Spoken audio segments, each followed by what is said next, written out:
علمنا ذلك فنجد أن النبي قال ومن سن في الإسلام سنة سيئة وأن سيدنا عمر قال نعمة البدعة هذه. Karenanya itu kalau kita sudah paham makna bid'ah ini, kita temukan di dalam hadis bahwasanya Rasulullah menyatakan barang siapa yang membuat di dalam agama Islam sebuah sunnah atau teladan yang buruk. Begitu juga Sayyidina Umar bin Khattab pernah mengatakan sebaik-baiknya bid'ah adalah hal ini ketika mengisyaratkan salat tarawih al-ijma' 'alaiha, mengisyaratkan akan kumpulan salat tarawih. فهذا هو المعنى اللغوي للسنة والبدعة. Ini adalah makna bahasa dari tafsir dari segi bahasa atas makna sunnah dan bid'ah. القول أن البدعة أي شيء لم يكن موجودا في عهد النبي صلى الله عليه وسلم هو بدعة في الدين مخالفة للنصوص.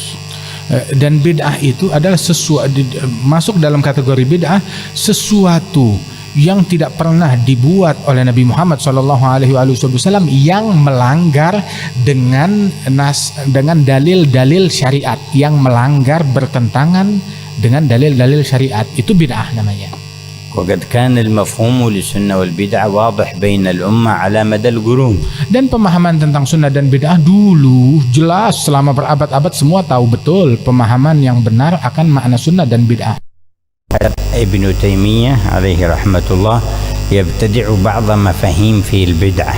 Sehingga datang ke masanya Ibnu Taimiyah rahimahullah, yang mana beliau ada melakukan sesuatu kebid'ahan di dalam beberapa hal-hal tertentu dalam syariat. وجاء بعده الشاطبي فمشى على ذلك السبيل وخالفوا المفهوم في عهد الصحابة والتابعين وتابعيهم بإحسان. Dan datang setelahnya Ibn Taimiyah Syatibi, dan juga dia pun juga melakukan pelanggaran-pelanggaran yang bertentangan dengan ajaran para sahabat dan para sesepuh-sesepuh agama daripada Islam.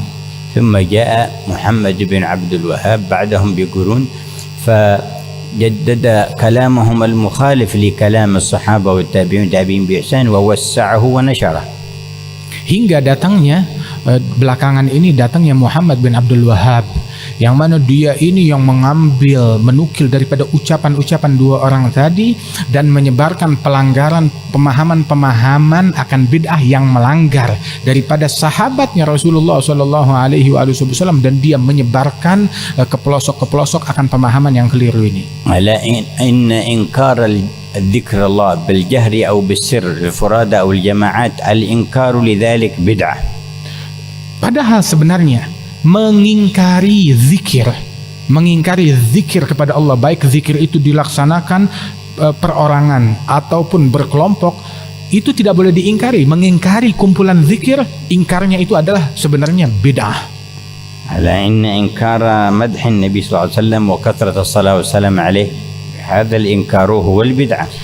Yang pengingkaran sholawat kepada Nabi Muhammad, memperbanyak sholawat, dan juga mengingkari pujian terhadap Rasulullah, pengingkaran ini adalah perbuatan bid'ah. لأن هذا هو الذي يخالف النصوص. Sebab pengingkaran itu yang bertentangan dengan dalil-dalil syariat. فيقول النبي لا يقعد قوم يذكرون الله تعالى كما رواه الإمام مسلم في صحيحه إلا نزلت عليهم الملائكة إلا حفتهم نزلت عليهم السكينة وحفتهم الملائكة وذكرهم الله في من عنده. Sebab dalam Sahih Muslim disebutkan tidaklah berkumpul sekelompok orang berzikir kepada Allah Subhanahu wa taala melainkan turun sakinah, diliput oleh malaikat, turun rahmat dari Allah taala, dan Allah membanggakan mereka di hadapan malaikat-malaikatnya bagi mereka orang yang ngumpul berzikir bersama-sama. هذا كلام النبي. Ini ucapan Nabi Muhammad. فيجي واحد من هؤلاء المبتدعة لقوم قعدوا يذكرون الله يقول بدعة ضلالة نار. Nah, itu ucapan Nabi. Terus datang orang-orang yang dengan pemikiran yang cacat, ngelihat manusia mengumpul berzikir kepada Allah, dibilang ini adalah bid'ah yang sesat. فيؤخذ بكلام من. Jadi yang kita mau ambil ucapan ini orang yang akalnya terganggu atau Nabi Muhammad. ولما كثر بعضهم من هؤلاء المبتدع الكلام على بعض الناس يقول هذه بدعة وهذه بدعة قال ما معنى البدعة عندك.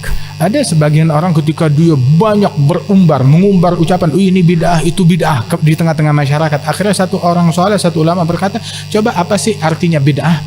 قال كل شيء لم يكن موجود في عهد النبي والصحابة وهو بدعة. Maka dijawab oleh orang yang sesumbar itu, segala sesuatu yang tidak ada di zaman Nabi dan di zaman sahabat, maka itu adalah bid'ah. إذا كان هكذا فأنت بنفسك أول بدعة، أنت بدعة. Jika demikian, yang tidak ada di zaman Nabi dan sahabat adalah bid'ah, maka diri kamu adalah bid'ah, sebab kamu nggak ada di zaman Nabi. قال له لماذا؟ Ditanya kenapa demikian? قال لأنك لم تكن في عهد النبي والصحابة، أنت غير موجود في Ya, عهد kamu bid'ah sebab kamu tidak hidup di zaman Nabi dan di zaman sahabat. Jadi keberadaan kamu sekarang di sini adalah bid'ah. جعلنا الله في الصالحين. Mudah-mudahan Allah Ta'ala masukkan kita di barisan kaum salihin.